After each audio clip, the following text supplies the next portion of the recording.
Well, it's early January, and actually it's about 40 degrees today. We've had quite an old-fashioned winter so far since the day before Thanksgiving when winter arrived and stayed.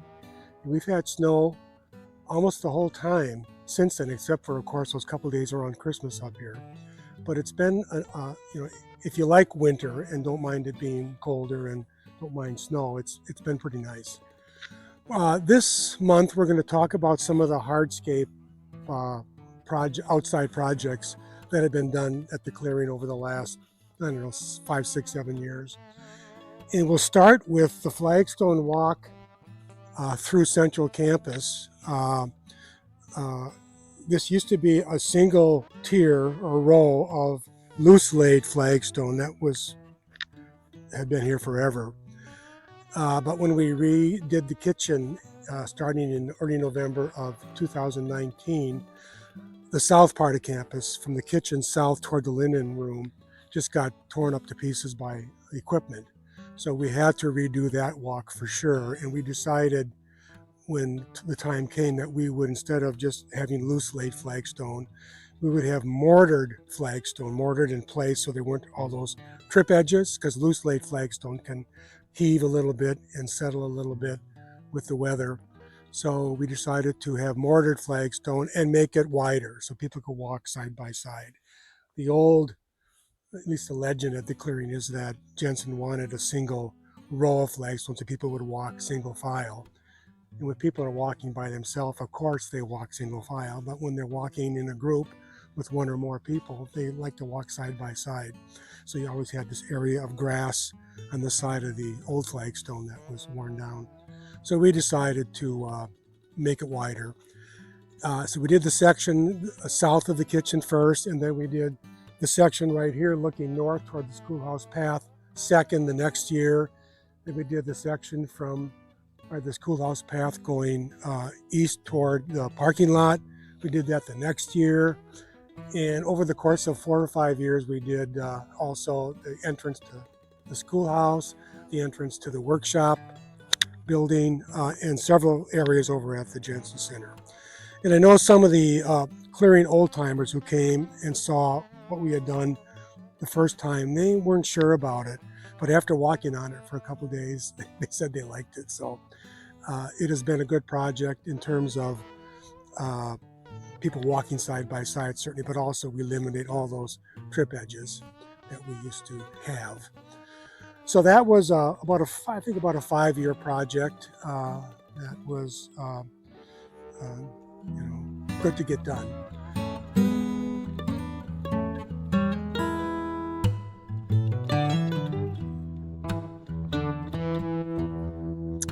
This is another one that goes back quite a ways, the Firewood shelter right in front of the lodge. We have 2 other ones. There's one behind the Jensen Center, and there's one just off the schoolhouse road on the red trail, the trail that leads down to the cliff house. And that's the firewood that people staying in the cliff house can go get for making a fire down there.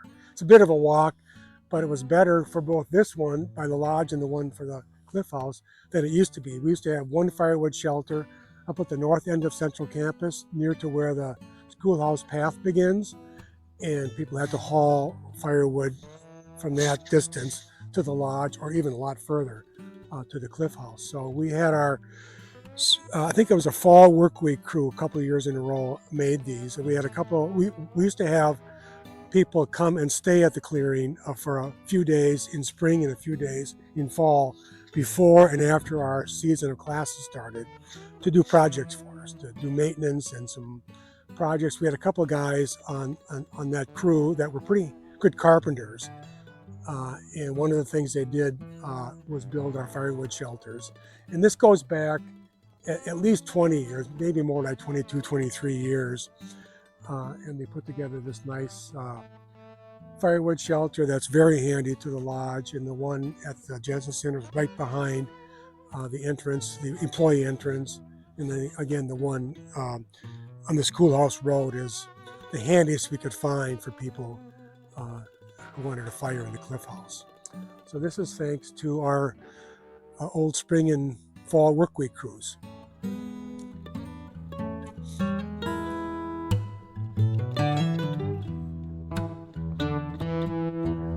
I know that some of these that we're talking about today, people already know about. They know the history, they know how long it's been there. But especially for people who have just been to the clearing for the first time the last year or two or three, they may assume that some of this stuff has been here for years, and the ones we're showing today, except for the firewood shelter, are pretty recent. Another one that goes back a ways is the root cellar renovation. That goes back to 2010. The root cellar, the original root cellar was built sometime in the, I think, late 40s. I think 46, Jensen dug out that space into that old beach ridge, dug it out by himself at like 86 years old. When I first heard that he had done that, I didn't actually believe it, because I knew how rocky that was and how difficult that would be for anybody, much less a 86-year-old person, to dig that out by himself. But I found out from two of Myrtha Fulkerson's nephews, who were then young men in 1946, and when I met them, old men in the early 2000s, that yes, that they had come to visit Aunt Myrtha, and Jensen had dug that out by himself. It took him a couple months apparently, and then he was building the walls, and then couldn't lift the stone any higher, and then they helped him finish the walls and put the roof on. So that was used as a root cellar until, for sure, into the 1970s, maybe early 1980s. And then they had enough modern refrigeration in the kitchen that they didn't need that anymore. So it became kind of a storage area, kind of abandoned. And then a cabin was built on top sometime in the 1980s that was meant to be another sleeping room, but never did get water run to it. So it was a storage room and kind of a mini student lounge, and there was a refrigerator in there for beverages, and then later on there was a computer workstation in there. But we decided in 2010 that that would be our first pass the hat for the clearing facility fundraiser. We decided to renovate the root cellar, to put it back, from the outside anyway, the way it looked when Jensen built it. We took the cabin away, took it apart, held it away, because that wasn't historic really here. It wasn't a Jensen project. And we tuck pointed the stone in and out, put a new door on, put a new roof on, and put the similar angle roof to the way Jensen had built it. So it looks very much like Jensen's root cellar. But then we made the inside useful again. We put a bathroom in there for commuters and visitors. We have the refrigerator in there, ice machines in there, some storage, the recycling center. So it's a really useful space again. So that was 2010, the root cellar renovation.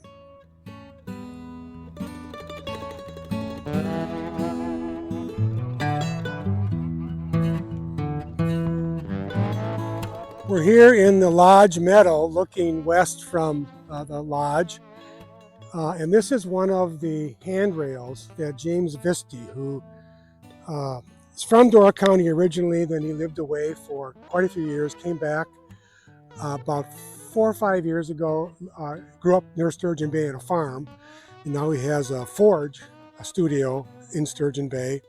But he's taught forging, blacksmithing classes for us, probably from the first year we started running classes in the forge in 2018. And James teaches week-long classes. He teaches classes in our workshop program, 2-day class, 1 and 2 day classes, and he's even taught in the winter, although I don't think he's teaching a winter class this year. Anyway, we had decided at some point, we started putting up wooden handrails, going up into buildings where there are stairs, and like we did the one to the lodge, the one to the professor's quarters, part of the lodge. So we did some wooden handrails beginning back probably about 20 years ago. This was, and they were built by Brian Buchholz, who's now our maintenance person for the last 10 or 12 years, but I had him do those back when he was a private contractor. Anyway, but there were places at the clearing out in the landscape, away from buildings, where we thought we needed some handrails. In fact, there was a wooden one here that Brian had built, but it was starting to fall apart. So this was one of, I don't know, about a dozen or so that James built over the course of maybe 5 years, starting in the quarry garden, that sunken area south of the schoolhouse. He built 4 in there for access in and out of the quarry garden. But this is an example of another place where is difficult walking. There are stairs, easy to trip. That I had James, in this case, replace an old wooden one, but in several places further, there's another one further south, going down the hill from the Lodge Meadow to the path along the escarpment. There are several coming up the red trail from the Cliff House, and there are a few others here and there. And when I first was talking to James about this, I had envisioned kind of a clearing aesthetic design that includes that triangular shaped window like we have in lots of our buildings. I showed him a crude sketch that I had done and said, this is kind of what I'm thinking. And he came back to me a few days later with some more rustic or organic drawings, including this. And I remember it took me about a second and a half to tell James, well, that's the one. So he made them look like branches. They're beautifully done. They're very sturdy. They're really, really in the ground. They don't move at all. People initially think maybe they're going to stay in their hands or their gloves.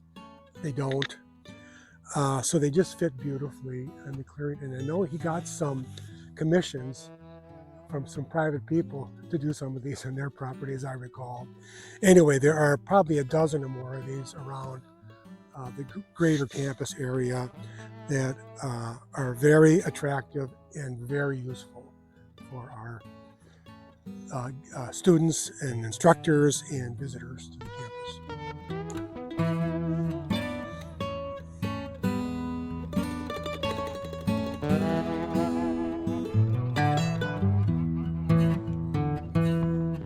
Our last project for today is the herb garden, which probably goes back in this area probably close to 15 years now.